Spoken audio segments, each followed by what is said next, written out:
Buat apa kita melakukan pembangunan secara masif dan sebagainya, tapi kalau kita hanya menjadi penonton di dalamnya? Bapak tahu di Cikarang ada satu pabrik yang seluruh bajanya sudah prefabrikasi, dipasang di sana setengah jadi, hanya tinggal dilakukan oleh 3 orang.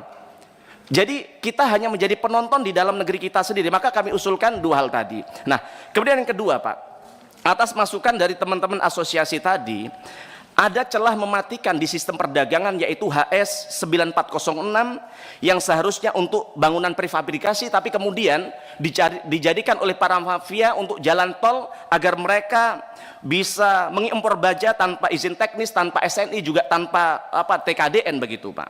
Nah, akibatnya kita lihat bahwa hari ini industri baja kita dalam negeri kita diserbu dengan baja dari China dan India yang sangat murah begitu.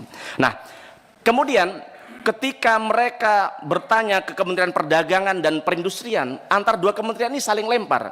Yang satu bilang belum ada izin teknis, yang satu bilang bukan kewenangannya. Jadi kemudian kami bertanya, sebenarnya yang berwenang di negara ini siapa sih? Apakah kementerian atau para mafia yang kemudian mengendalikan ini semua begitu, Pak?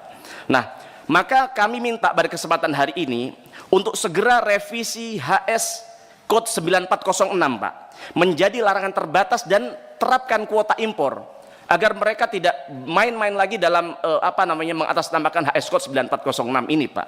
Nah, kemudian yang kedua, kami minta diperketat impor, jangan lagi ada celah mainan kuota. Dan kita lihat bahwa kalau katanya Menteri Keuangan kemarin ada permainan di dalam pengimporan baja impor ini, Pak, begitu. Nah, kemudian yang ketiga, kalau kita melihat bahwa Menteri Keuangan kemarin menyampaikan ada 40 perusahaan China yang tidak membayar pajak.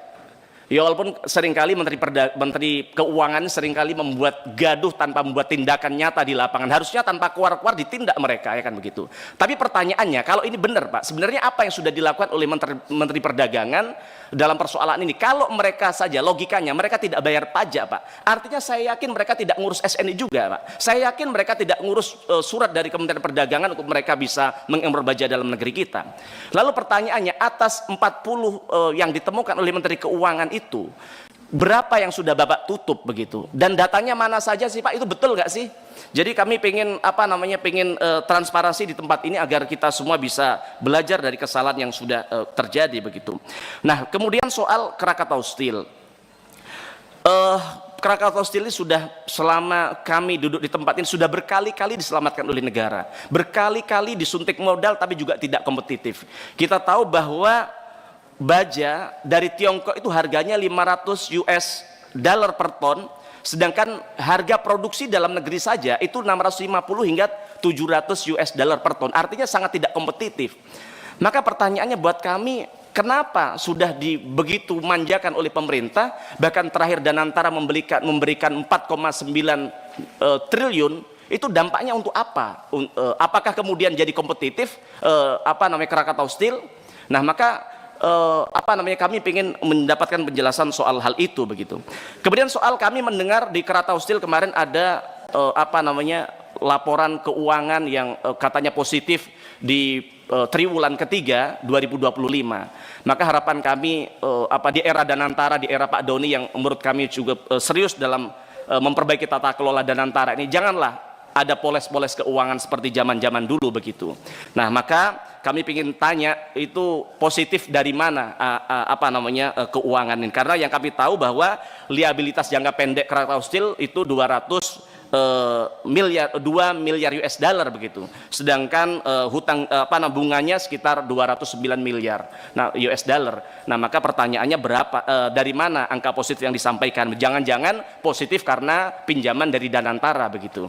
Nah, kemudian kepada Danantara pada kesempatan hari ini. Nah, Danantara seperti yang disampaikan oleh Danantara sudah memberikan pinjaman 4,9 triliun kepada Krakatau Steel.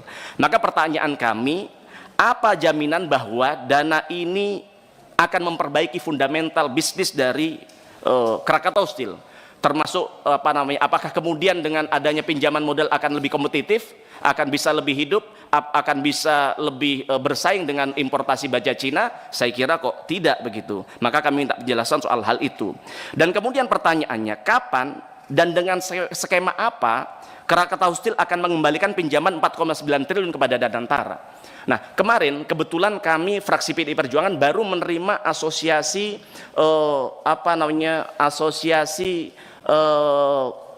pensiunan Krakatau Steel.